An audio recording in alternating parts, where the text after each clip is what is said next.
Many people rely on a 401k plan for retirement, but should they carry that 401k into retirement? Today, we're going to talk about 4 hidden downsides of 401ks in retirement. I'm Derek Mazzarella with Gateway Financial Partners. Let's get after it. All right, so 401ks are great. They're an excellent tool. I advise clients to use them all the time. However, once you stop working and you transition into retirement, there's some things that you need to be aware of before you say, hey, look, I'm just going to keep all my money in my 401k and never move it anywhere else. So let's say an IRA is an alternative. So the first one is really investment options. Um, Most 401k plans have a very small window of investment options. Typically, they're either mutual funds or index funds. And especially for a retiree, they're usually just 3 to 5 fixed income funds, so bond funds. So if you're looking for generating, funds that generate income in retirement, you're going to have a limited set of options. The other trap that a lot of retirees fall under is most people put money in target date funds. And these tools, once again, can be fine for building money in retirement. But what most people don't know is actually there's a to and a through glide path to retirement. And a lot of people, especially in 2008, got killed by this. And what I mean by that is, okay, let's say you're here, right? And then 65 is here. You're going to be aggressive. People assume, retirees assume especially that, all right, we're going to be more stock heavy up here. And then as you get closer to retirement, we're going to be more conservative and go more towards bonds. Uh, but what most target date funds will do is say, we're going to do through retirement, and we're going to assume that your retirement lasts 20 or 30 years. And if it needs to last that long, we shouldn't be that conservative.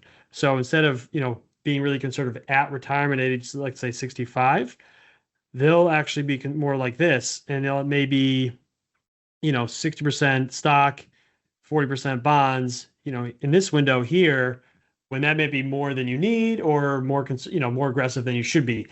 So it's really important to understand what type of glide path your plan has if you're deciding to keep the 401k plan. But just know that there's really a very, very limited amount of options to generate income in retirement. Like I said, it's typically a stable value fund, which has its own issues, and then, 3 or 4 bond funds, basically.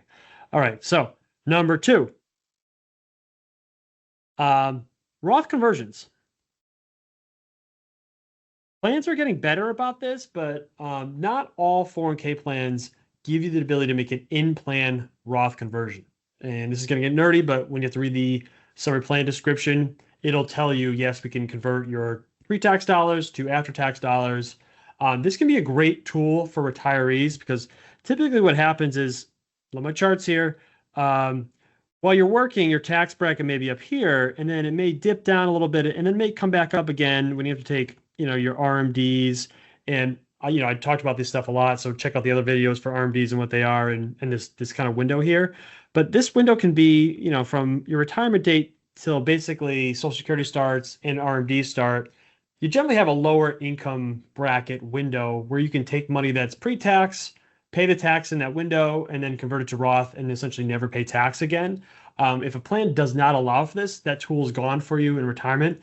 So that's where maybe switching to a traditional IRA from a 401k can give you that flexibility of doing that. So another thing to look out for when you're looking at your plan as you're getting closer to retirement. Hey, does my plan allow for in-plan Roth conversions? It may be 50-50 whether they do or not. I don't know. They are getting a little bit better at that, but not all plans have kept up with that. So number three, pro-rata. You're going to say, what the heck does that mean? When you take a distribution from a 401k plan, most 401k plans will say you've got to take an equal amount or whatever proportion amount is. Let's say here's your stock bucket and here's your bond bucket, and this is 70% and this is 30. We'll do S and B if you could read that. They'll say, okay, I need to take out $1,000, right? Okay, well, 700 of that will come from stocks and 30 of that would come from bonds with pro rata. But what if the market is really doing terrible, right? And you say, look, I want to give my stocks some time to recover. I really want to just take money from my bond funds.